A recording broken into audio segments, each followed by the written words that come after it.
ഓം Shri Sai Ram. അഭിമുഖമുറിയിൽ wheel ചെയറിൽ ഇരിക്കുന്നയാളോട് ഭഗവാൻ ബാവ പറഞ്ഞു, എനിക്കറിയാം നിനക്ക് സുഖമില്ല. ചിലപ്പോൾ നീ വിഷാദത്തിന് അടിമപ്പെടാറുമുണ്ട്.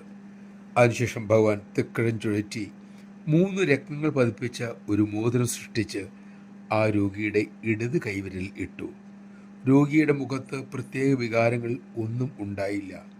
പക്ഷെ അദ്ദേഹത്തിൻ്റെ കൂടെയുണ്ടായിരുന്ന ആ സ്ത്രീയുടെ മിഴികൾ നിറഞ്ഞൊഴുകി. സ്വാമി വീൽചെയറിൽ ഇരിക്കുന്നയാളോട് വീണ്ടും പറഞ്ഞു, എഴുന്നേൽക്കുക. ഉടൻ തന്നെ അരികിൽ നിന്ന സ്ത്രീ പറഞ്ഞു, ഇല്ല സ്വാമി, നടക്കാനാകില്ല. അത് ശ്രദ്ധിക്കാതെ ഗൗരവത്തിൽ ഭഗവാൻ അരുളി, എഴുന്നേൽക്കുക. ആ സ്ത്രീ വീണ്ടും പറഞ്ഞു, സ്വാമി ക്ഷമിക്കണേ, ബാല്യം മുതലേ ഇങ്ങനെയാണ്. അദ്ദേഹം എഴുന്നേറ്റാൽ താഴെ വീഴും. ഭഗവാൻ അരുളി, എനിക്കറിയാം.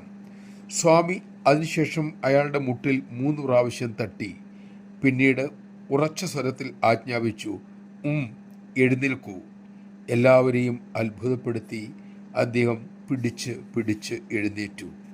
അടുത്ത ആജ്ഞ ഉടൻ തന്നെ വന്നു, ഇനി നടക്കുക. പേടിച്ച് പിച്ച വെച്ച് ആദ്യം ഏതാനും ചൂടുകൾ നടന്നു. പിന്നീട് സുഗമമായി ആ മുറിയിലൂടെ നടക്കാൻ തുടങ്ങി. മുറിയിലുണ്ടായിരുന്ന മറ്റു ഭക്തന്മാരുടെ മിഴികൾ നിറഞ്ഞു. ചിലർ കൈയടിച്ചു പോയി.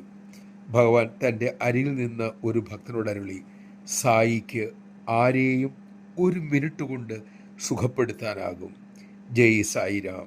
സർവശക്തനും സർവജ്ഞനും കരുണാസാഗരവുമാണ് സായീശ്വരൻ. അവിടുത്തെ അഭയം പ്രാപിച്ചാൽ പിന്നെ എന്തിന് ഭയം, ആശങ്കകൾ?